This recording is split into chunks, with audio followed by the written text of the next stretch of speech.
Mahigit 9,000 estudyante sa Bicol Region natulungan sa Taraba sa program ng Department of Social Welfare and Development. At hindi lamang mga batang hirap magbasa ang natulungan niyan, kundi maging mga nangangailangan na college students. Silipin yan sa sentro ng balita ni Gary Carillo ng Radyo Pilipinas Albay. Naging emosyonal ang mga magulang sa pagtatapos ng kanilang mga anak sa 20 araw na tutoring at parenting sessions ng Tarabasa Tutoring Program ng Department of Social Welfare and Development sa Daraga, Albay. Sa tulong kasi ng youth development workers ng mga college student, nagabayan ng mga magulang sa pagsuporta sa pag-aaral ng kanilang mga anak, lalo na pagdating sa pagbabasa.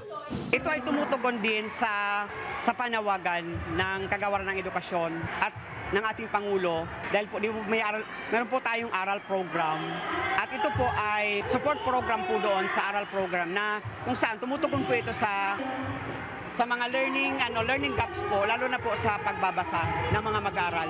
Tinatayang aabot sa mahigit 9,000 benepisyaryo ang natulungan ng DSWD sa pagpapatupad ng programa sa higit 100 paaralan sa Bicol Region. 8,700 pesos na educational assistance ang matatanggap ng mga indigent college student na kalahok sa Tarabasa program kapalit ng kanilang 20 araw na paglilingkod bilang tutors at youth development workers sa mga batang hirap makabasa. Dako lang salamat and I hope na mas madami pa pong matulungan na parents and children, pati na din po mga student na tulad namin. Ang mga magulang o guardian naman na may anak na hirap magbasa, makatatanggap ng hanggang 4,700 pesos na participation incentive. Kaya si Nanay Aiza, laking pasasalamat dahil sa laki ng tulong ng programa sa kakayahan ng kanyang anak na makapagbasa ngayong nagsimula na ang klase.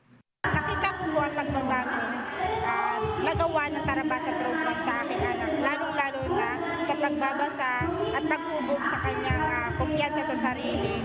Sa pamamagitan ng programang ito, patuloy na pinalalakas ng pamahalaan ang literacy development ng mga kabataan habang nagbibigay ng pansamantalang tulong pinansyal at makabuluhang oportunidad para sa mga mag-aaral sa kolehiyo.